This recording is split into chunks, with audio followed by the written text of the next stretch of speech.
Good afternoon, ladies and gentlemen. My name is Nehemiah Mtende, and I'll be presenting on military coup and military regimes in Africa. I'm gonna start by defining some terms.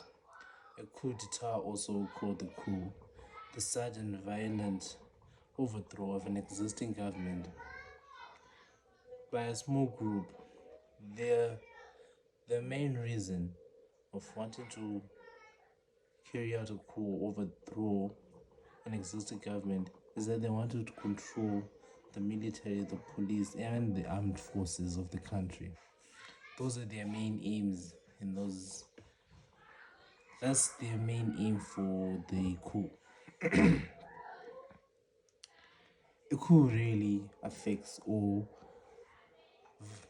vary the nation's fundamental social and economic policies. It's they just focus on the military and the armed forces. The economic and the social warfare, they hardly come for them in coups.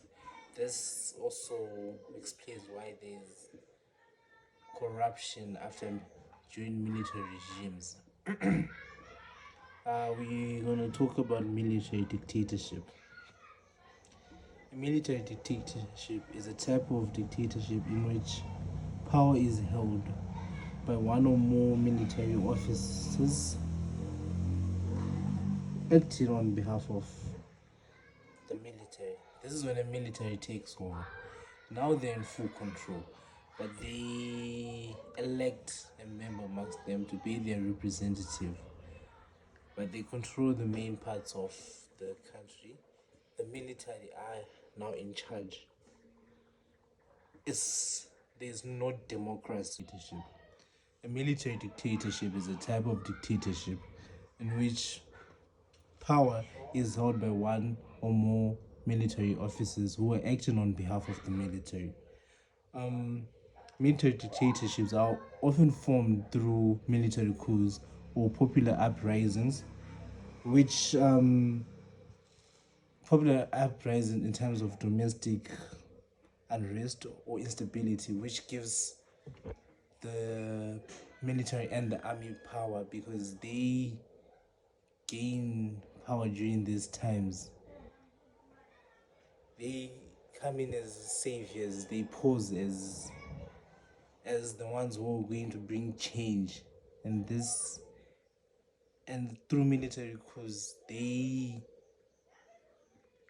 are showing that they're here to save the people from the former government, which was not working, or whose policies were not aligned with what the majority of the people wanted. Hence, the former government might have not adhered to democratic laws. On the other hand, military dictatorship also has its hiccups in the sense whereby when the when they take power, or when the one who is put in charge, who represents the rest of the military, he has to maintain a balance between appeasing his fellow comrades and repressing or oppressing, or not giving the opposition a chance to rise to power. So he has to be able to adjust and to acclimatize to any situation given.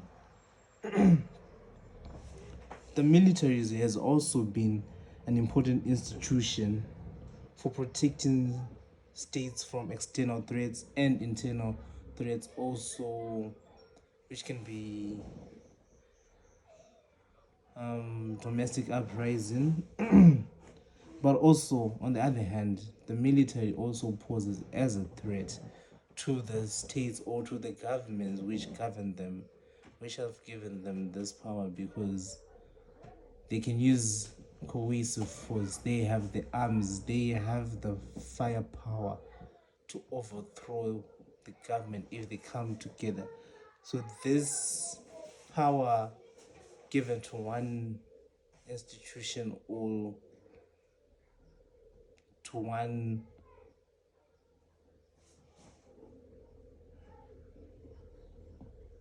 part of the government is dangerous to the government itself because of the possible threats of military taking over.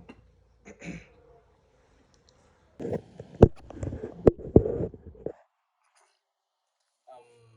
gonna move on and look at the insurgence of military coups and its effects on social, political, and economical livelihoods of the citizens. African states between 1960 and 2012 have experienced over 200 military coups. However, many analysts believe that, or before they believed that coups were going out of fashion or they were no longer relevant as there was a decline and a decrease in the number of coups which were taking. I'm going to move on and look at the insurgence of military coups and its effects um, on the social, political, and economical livelihoods of its citizens. Um, African states between 1960 and 2012 have experienced over 200 military coups. Many analysts do believe that coups were going out of fashion or were no longer the it thing by 2015 due to the decline and decrease of the amount of coups around the continent. However, recently um, there has been fears that coups are, are on the rise again. Coups are coming back to haunt Africa and its democracy again. Some countries such as Guinea-Bissau, Guinea, Mali, Chad, they have experienced successful takeovers through military coups. There's several reasons given why coups have been on the insurgents or they have been on the uprise again.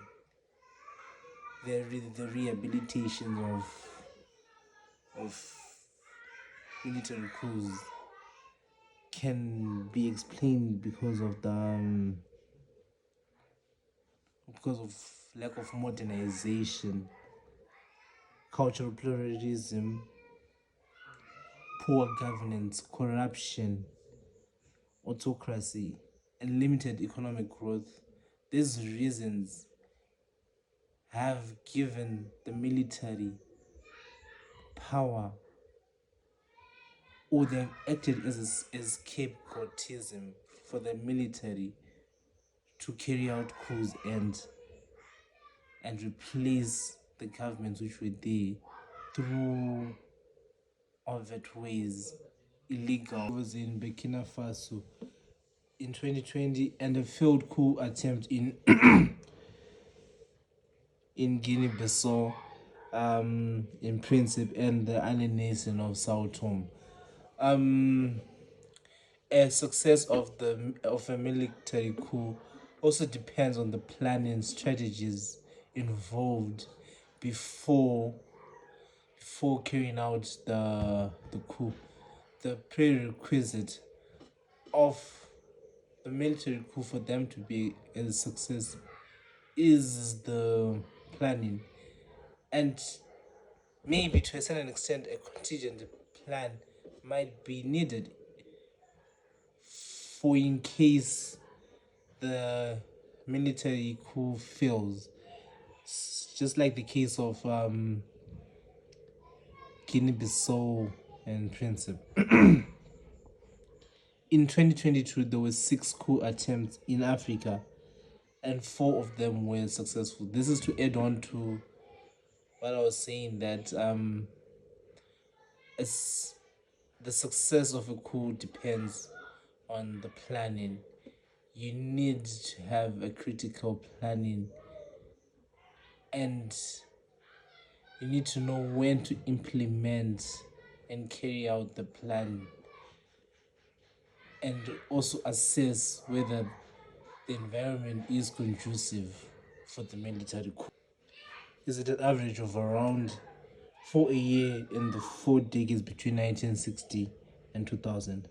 However, this is not a surprising number, considering the instability African countries experienced in the years after independence.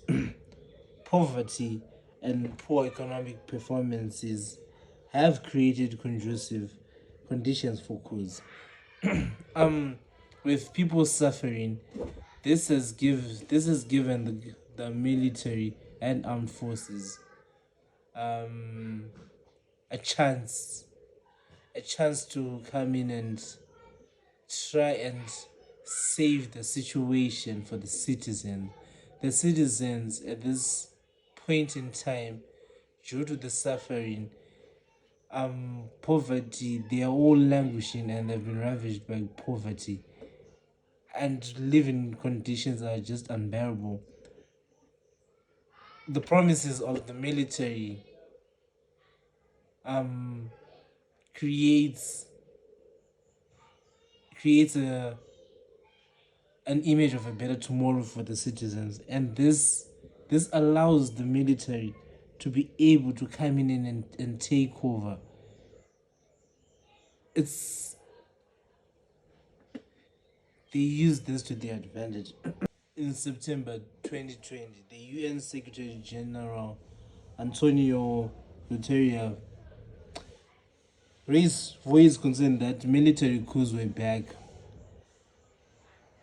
and he blamed this on the lack of the unity of the international community to try and curb military coups in Africa. It was their duty and opportunity and responsibility to make sure that military coups did not come back and disturb the African economies, because military coups they destabilize the economy.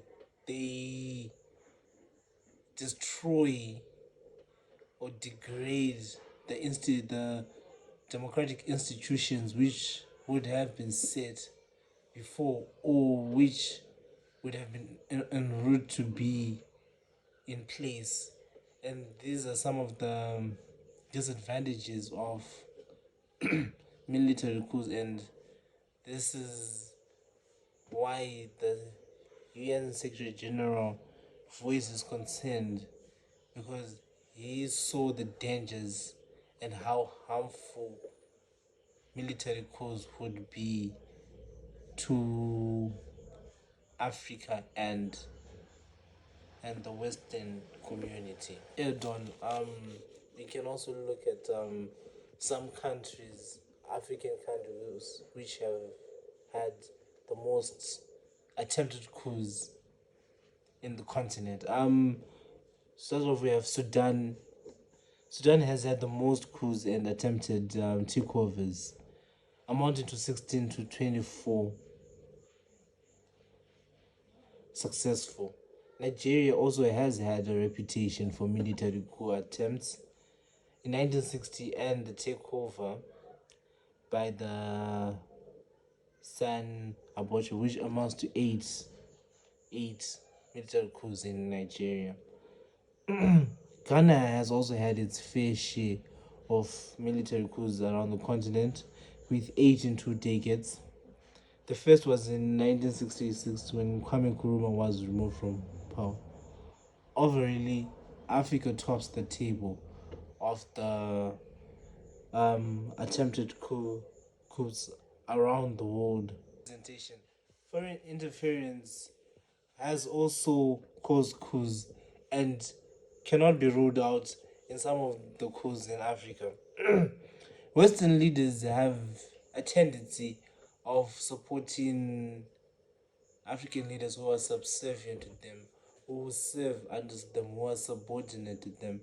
Um, Once, however, if should the leader they're supporting, should he should he go against the plans they have had between him and the Westerners, they they plan his ouster. They plan a coup to get him removed. They, the Westerners, have had a very huge and big impact in coups in Africa. For example, France is too heavily involved in its Western African colonies, and this has made it by default get involved in Western African politics, and they've also played a huge impact. They've had influence in what's taking place. They are still there to continue to milk Africa. To there's still acting as the colonizer. They're still here to take and influence, and they are also being accused of causing the coups in Western African.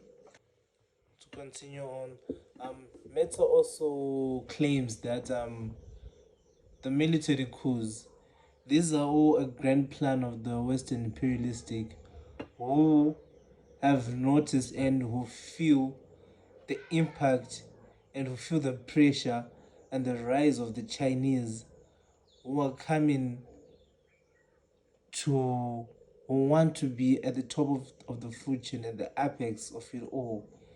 And the Western countries have sort of plan, and their plan is to create confusion, to create disturbances so that Beijing does not march into the territories of Africa, so that they still maintain a stronghold in Africa. But as it stands, China has been putting so much pressure that